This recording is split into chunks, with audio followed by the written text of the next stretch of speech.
Very good morning to all of you. Morning spot with Bilal Khan में आपको खुशामदीद कहेंगे। और जिस चीज़ का इंतज़ार था वो ही हुआ, और हम कह सकते हैं कि जिसका इंतज़ार कर रहे थे वो हो गया है। वो क्या हुआ है, सर्दियाँ आ चुकी हैं। सर्दियों की एक अपनी अलग फील होती है। वो आपको ड्रेसिंग से भी अंदाज़ा हो रहा होगा, क्योंकि सर्दियाँ कराची में ख़ास तौर पे, पूरे मुल्क में तो आ चुकी थी, बर्फ़बारी हो रही थी बहुत सारे इलाकों के अंदर। हमें इंतज़ार था कि शहर क़ाइद के अंदर हल्की फुल्की भी सर्दी आ जाती है ना, तो यहाँ के लोग खुश हो जाते हैं। यहाँ के लोग समझते हैं कि बस अब हमारा जो सर्दी का मौसम था वो कंप्लीट हो गया। हल्की सी अगर यख बस्ता हवाएं चल जाएं, कोयटा की हवाएं हों, साइबेरियन हवाएं हों, हमारा मौसम वैसे ही किराए का मौसम है ना। दूसरे शहरों के अंदर जहाँ पर तब्दीली होती है तो हमारे ऊपर वो असरात मुरतब होते हैं। लेकिन बहरहाल अब सर्दी आ गई और कल रात से मैंने फ़ील किया, बड़ा आप लोगों ने भी फ़ील किया होगा। अक्सर घरों में ये होता है, पंखा बंद कर देते हैं, चादर ओढ़ लेते हैं, लेकिन उसी कश्मकश में जंग में लगे रहते हैं कि पंखा चलाना भी है, चादर से पैर भी बाहर ना आ जाए, और आ जाए तो ठंड लगती है, नहीं तो गर्मी लगती है। सुबह में अब हम देख रहे हैं कि सर्दी हो गई है, दोपहर में फिर गर्मी हो जाएगी, फिर रात में सर्दी हो जाएगी। अब इस मौसम के अंदर आपको ऐसा होता है कि अक्सर हम अपनी गाड़ी के अंदर भी या तो जैकेट रखते हैं या एक टी शर्ट रखते हैं कि जहाँ सर्दी हुई वहाँ चेंज कर लिया, जहाँ पर गर्मी हुई वहाँ पर टी शर्ट पहन ली।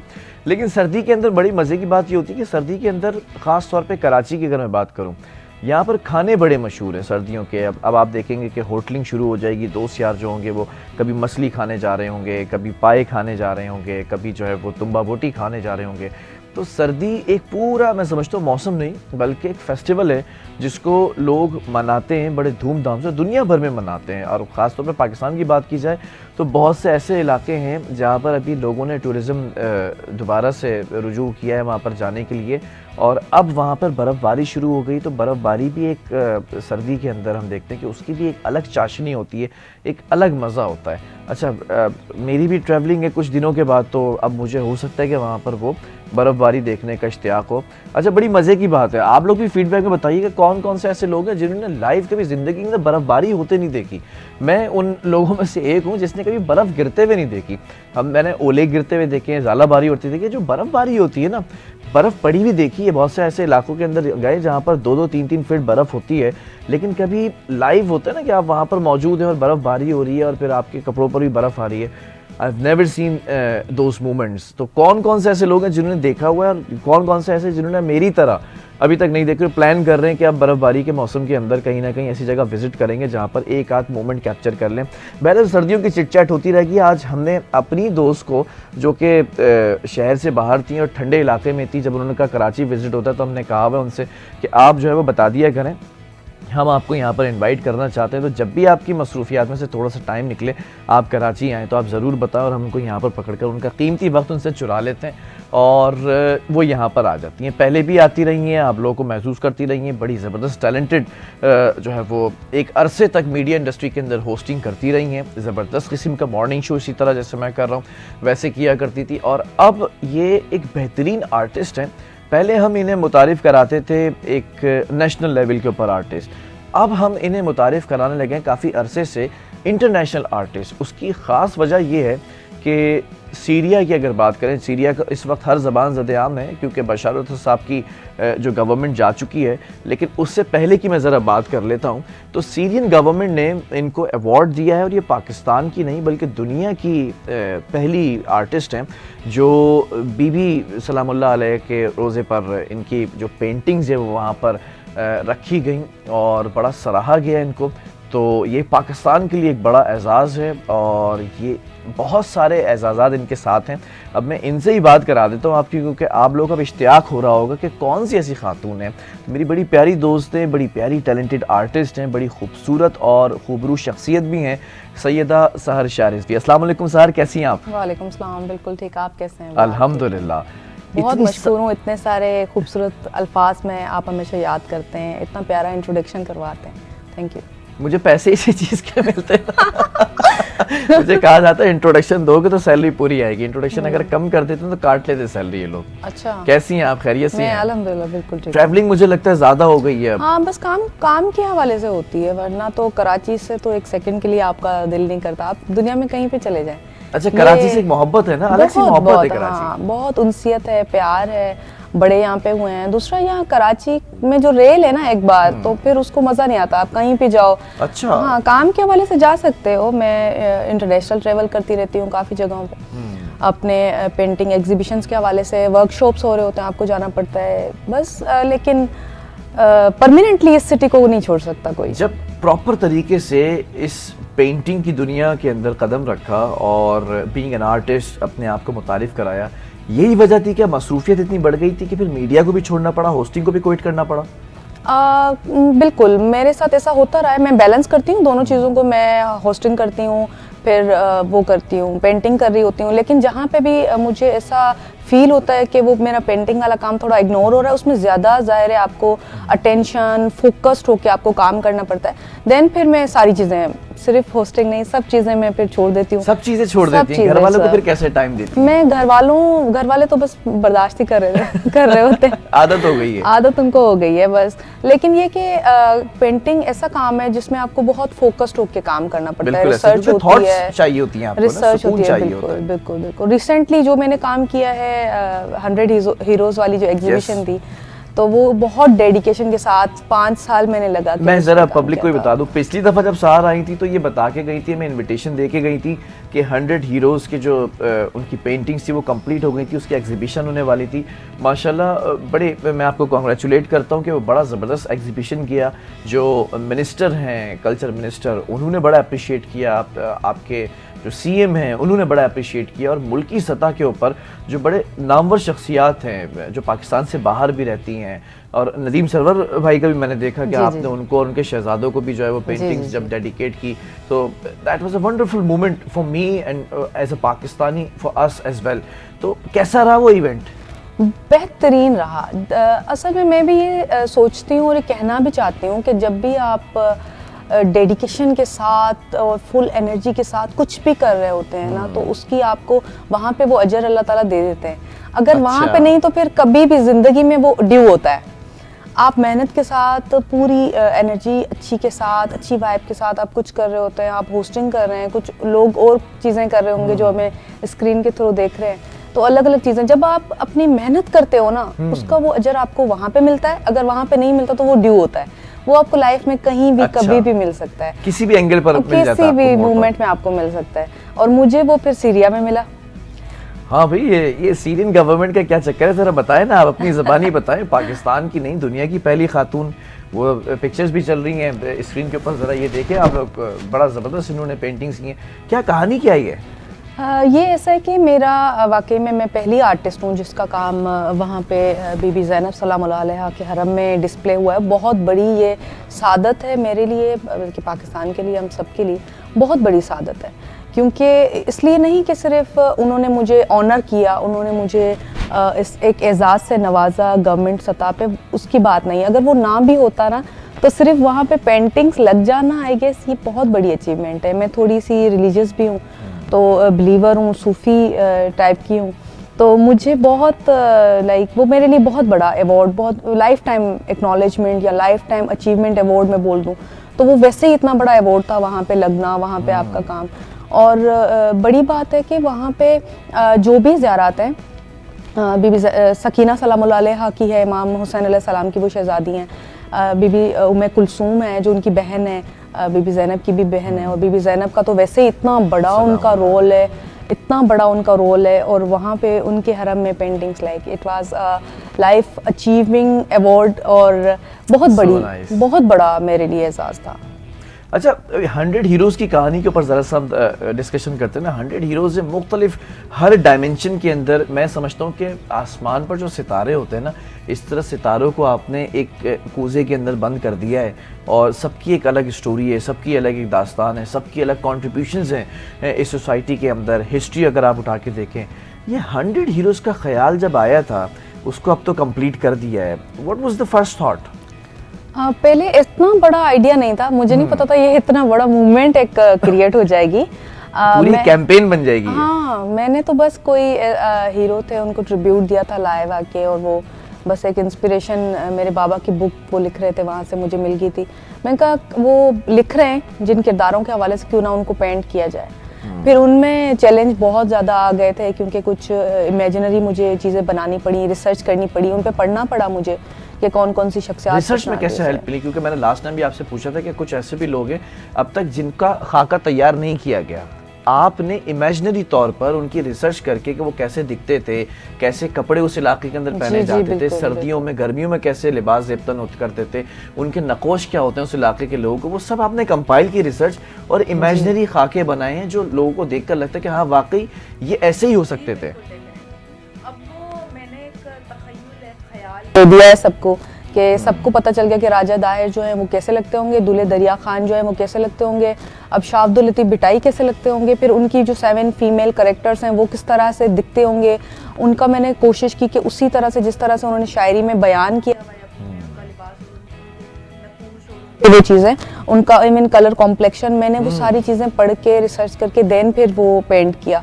काफ़ी मुझे इस पर रिसर्च बहुत इम्पोर्टेंट होती है किसी भी आर्टिस्ट के लिए, और वो टाइम टेकिंग भी होती है कि हम कितना उस पर रिसर्च बहुत बड़ा एक टाइम लेती है एंड देन पेंटिंग इतना टाइम नहीं लेती। पेंटिंग वैसे पेंट करने में किसी भी शख्सियत की जो पर्सनालिटी उसको पूरा उतारने में कितने महीने या हफ्ते या दिन दरकार होता है? डिपेंड करता है आप पेंटिंग में कितने इन्वॉल्व हो, उस पेंटिंग को, उसकी कंपोजिशन को कितना टाइम चाहिए, किस तरह से सेटिस्फेक्शन नहीं होती, पहले तो आप उसको सेंट्रलाइज करो, उस फिगर को आप कहाँ, अक्सर मेरी जो होती हैं वो साइड कंपोजिशंस होती हैं, फिर उन पे मेहनत वो एक तो डिफरेंट होती है, दूसरा ये कि आप देखते हो कि किस पेंटिंग में कितना काम चाहिए, किसी के फीचर्स ऐसे होते हैं जिसमें बहुत ज़्यादा डिटेल्स, और मैं मिनिएचरिस्ट हूँ तो इस लिहाज से मैं, ये आपकी खासियत है, वैसे खासियत है वो बिल्कुल, तो उसमें मुझे फिर बहुत डिटेल्स में मैं चाहती हूँ कि मैं काम करूँ, और मैंने बहुत डिटेल्स में काम किया है, तो वो जो भी मेरी ऑयल पेंटिंग भी देखे ना उसको पता चल जाएगा कि ये मिनिएचर। अच्छा, आपको बेसिकली पेंटिंग के अंदर भी बड़ी सारी फील्ड्स हैं, शाखें हैं, पेंटिंग के अंदर अगर मुख्तलिफ चीज़ों को रखा जाए सामने तो आप किस डिपार्टमेंट को ज़्यादा पसंद करती हैं? ऑयल पेंटिंग है, स्कल्पचरिंग है, दूसरी चीज़ें हैं, आपका खासा क्या है? खासा तो मेरा मिनिएचर है, क्योंकि मैं उसमें ही मेरी वो है, मेजर था मेरा, माइनर था मेरा ऑयल पेंटिंग, लेकिन मैं ये कहूँगी कि एक आर्टिस्ट को, एक विजुअल आर्टिस्ट को वाइल प्रैक्टिस आप ना बहुत सारी चीज़ें सीख रहे होते हैं, उसमें आपकी कम्युनिकेशन भी आ गई, उसमें आपके प्रैक्टिकल जो भी चीज़ें आ गई, स्कल्पचर आ गया, ऑयल पेंटिंग आ गई, प्रिंट मेकिंग आ गई, तो वो सब चीज़ें ना सब आर्टिस्ट को आनी चाहिए, और मैं देखती हूँ कि कहाँ पे क्या चीज़ करनी चाहिए, जैसे मेरा एक आइडिया है, वो आइडिया ज़्यादा किस मीडियम में अच्छा लगेगा, तो फिर मुझे लग रहा था कि ये ऑयल पेंटिंग करना, फिर लाइव करना, वो मिनिएचर में तो आप कर नहीं सकते, उसको फिर 4 महीने एक पेंटिंग पे आप कहाँ लगाएंगे। तो अच्छा, वो भी तो बताएं, आज मैंने सिर्फ सर को बुलाया वो यादें ताज़ा करने के लिए, वो जो नवा ख्वाहें, मरसिया ख्वाहें, नदीम सरवर साहब, उनके शहजादे, और वो ख़ुद भी आए और आपने उनको पेंटिंग्स डेडिकेट की, उन्हीं की तस्वीर बनाई। हाउ वाज द मोमेंट, वो कैसा फील था उस वक्त, कैसे अप्रिशिएट बड़ा किया उन्होंने आपको? अच्छा, काफ़ी ऐसे हीरोज थे जो जिनको मैंने पेंट किया, वो मेरी एग्जीबिशन में आए थे, और अगर नहीं आए तो उन्होंने मुझे अप्रिशिएट किया था। अदीब रिजवी हैं, नदीम सरवर बहुत बड़ा उनका नाम है ग्लोबली, वो पाकिस्तान में सबसे ज़्यादा गूगल पे सर्च किए जाने वाली पर्सनालिटी हैं, और उन्होंने माशाल्लाह से एज एन आर्टिस्ट जो एज अ पर्सन उन्होंने जो काम किया है वो बहुत, मैं उसको अप्रिशिएट भी करती हूँ, उनको फॉलो भी करती हूँ, उस्ताद भी मानती हूँ, तो उनको लाइक सामने देखना, उनसे मिलना, इट वाज वेरी, हम क्या कहते हैं, फैन मोमेंट, उसको हम अभी की जुबान में, वो एक फैन मोमेंट होता है आपका। बिल्कुल बिल्कुल, वो फैन मोमेंट था मेरा, और उनसे 2 मिनट पेंटिंग्स पसंद आई फिर बहुत, एंड मुझे पता चला कि वो खुद भी बहुत अच्छे आर्टिस्ट हैं। अच्छा, डेफिनेटली वो खुद भी बहुत अच्छे आर्टिस्ट हैं, और वहाँ पे फिर ज़ाहिर है एक आर्टिस्ट जब आपका काम देखे तो वो एक अलग ही नज़रिए से देखते हैं।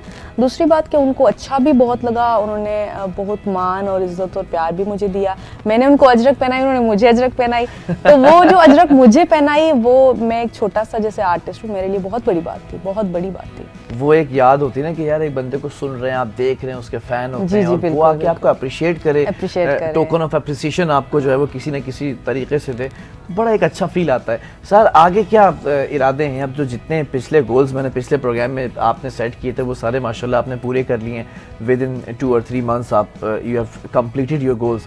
अब अगली जर्नी क्या है सर की? इंटरनेशनल सतह पे भी चली गई हैं, अप्रिसिएशन भी मिल गया है, और 100 हीरोज़ का जो पूरा गोल था, एक बहुत बड़ा टास्क था, यू हैव कंप्लीटेड दैट माशाल्लाह। Now what's next?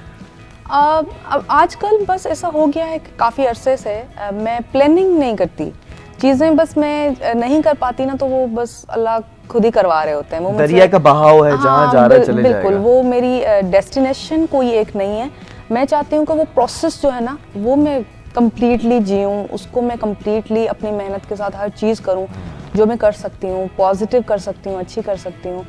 बहुत ज़्यादा बड़ी चीज़ें जो हैं अब मैंने सोचना छोड़ दी हैं, लेकिन ऐसा है कि मुझे लगता है कि काफ़ी जो आपके होती हैं ना किस्मत में चीज़ें, वो हो रही होती हैं। तो बस और इसका मैं एक और भी चीज़ इसमें ऐड करना चाहूँगी कि नीयत का बहुत अमल दखल होता है। अच्छा जी, अगर आप चाहते हैं आप ज़िंदगी में अचीव करें कुछ, रिस्पेक्ट स्पेशली आप अचीव करें, तो उसमें आपकी नीयत पॉजिटिव होनी चाहिए बस। फिर अच्छा, समटाइम्स ऐसा भी होता है ना कि जैसे आपने स्टार्टिंग में कहा कि आप कहीं पे जो है वो सोच रहे होते हैं, मेहनत करते हैं, बड़ा फोकस करते हैं, आपको रिवॉर्ड नहीं मिलता, फिर आगे जाकर आप जब उस चीज़ को भूल चुके होते हैं, दिमाग से निकल चुके हैं, फिर आपको रिवॉर्ड मिलता है, तो आपको याद आता है कि फला जगह मैंने मेहनत की थी जिसका अजर मुझे यहाँ पे मिला है। बिल्कुल, आप देखें ना, वो आप भूल जाते हैं, मैं भूल जाते हैं, हम दुआ करके भूल जाते हैं, वो नहीं भूलता। वो आपको फिर बाद में उसको याद है, उसकी पूरी इन्वेस्टमेंट हुई हुई है एक बंदे के ऊपर। वो कहता है मैं माँ से भी ज़्यादा प्यार करता हूँ ना, तो वो अल्लाह ताला नहीं भूलते, वो आपको वो देंगे, उसका अजर भी देंगे, वो आपको वो रिस्पेक्ट जो आप जो डिज़र्व करते हैं। और नेगेटिव ना करें कुछ भी, आप अपने हिसाब से ना कोई भी ऐसी चीज़ ना करें जिसमें रिवेंज टाइप की चीज़ कभी ना करें, कुछ ऐसा दिल में कोई कदूरत न रखें, निकाल दें। अगर निकाल किसी ने धोखा दिया भी है, दिल दुखाया भी है, या चालाकी की हुई है, या पॉलिटिक्स की है, या बहुत चीजें कर जाते हैं। जब आप टैलेंटेड होते हैं, जब आप अबव एवरेज होते हैं, तो हर बंदा लेग पुलिंग करता, टांग खींचने की कोशिश करता है। बहुत डिस्क्रिमिनेशन जितनी आई गेस मैंने फेस की है, किसी ने भी शायद ना की हो। प्यार, रिस्पेक्ट बहुत अर्न किया है, बहुत ज्यादा। डिस्क्रिमिनेशन भी इतनी ही मैंने फेस साथ साथ साइड बाय साइड चलती है ना, फेम के साथ साथ क्रिटिसिज्म भी चलता है। बहुत इस तरह के आपके दोस्त जो है ना, आपके क्लोज दोस्त भी आपके दुश्मन हो जाएं, वो भी ये चाहें कि मतलब ये चली जाए, इसकी जगह हमें मिल जाए। तो हाँ, इस तरह की डिस्क्रिमिनेशन, इस तरह की वो बिट्रेल मैंने बहुत देखे। कितना टफ होता है कि आपको पता होता है आपके अंदर का टैलेंट क्या है, आपको पता होता है कि कितना वजन रखते हैं आप बहैसियत एक शख्सियत, लेकिन सामने वाले का चेहरा भी आप पढ़ रहे होते हैं, आपको पता होता है कि ये झूठ बोल रहा है, लेकिन आप इखलाकियात के अंदर उस रिश्ते को बचाने के लिए दोस्त, अहबाब, रिश्तेदार, बहन भाई, आप उनके चेहरे पे कुछ कहते भी नहीं है। How does it feel? बहुत ज़्यादा क्लोज जब रिश्ते होते हैं ना, तो हमें उसमें खुद ही एक मयाना रवि रखनी चाहिए।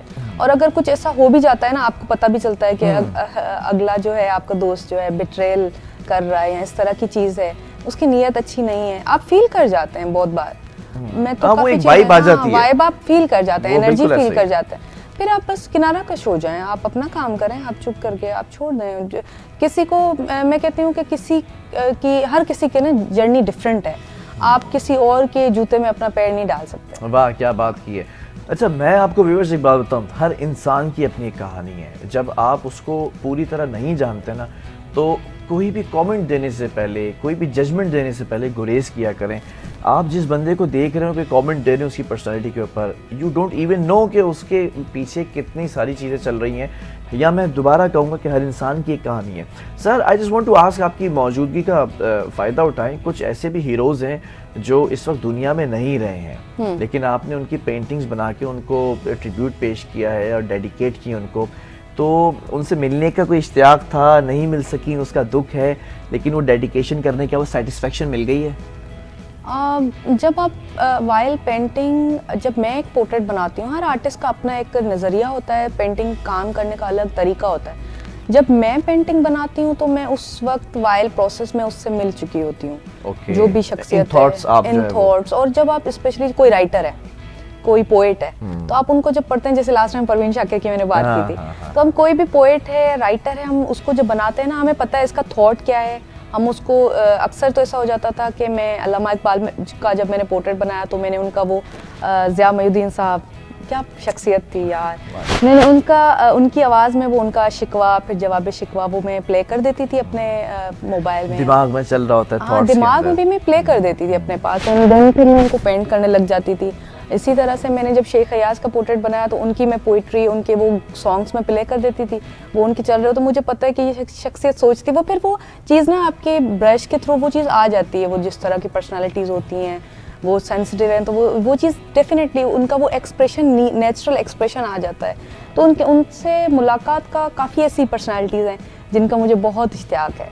लेकिन अब वो नहीं रहे जिंदगी में, कुछ ऐसे दुनिया में। हैं जो नहीं रहे। अब आप शुरू से देखें ना, हमारी बहुत बड़ी तारीख है, एक बहुत बड़ी हिस्ट्री है, तो वहाँ से लेके अब तक जो भी हीरोज़ हमारे हैं उन पे रिसर्च करके फिर मैंने उनको पेंट किया, तो उसमें बहुत ऐसी पर्सनालिटीज़ हैं जिनसे मैं मिल नहीं सकी, लेकिन अगर मिलती तो मेरी अच्छी उनसे दोस्ती हो जाती। चलें जी, बहुत शुक्रिया, और I just wanted to appreciate your efforts in this society और your contribution in this society, कि पाकिस्तान की पहली खातून हैं आप और पूरी दुनिया के अंदर पहली आर्टिस्ट हैं जो रोज़े के अंदर वहाँ पर डिस्प्ले हुआ है आपका काम, और साथ साथ आपने पाकिस्तान का नाम भी रोशन किया है। So thank you very much. Thank you so much Bilal, thank you so much, and NTN thank you.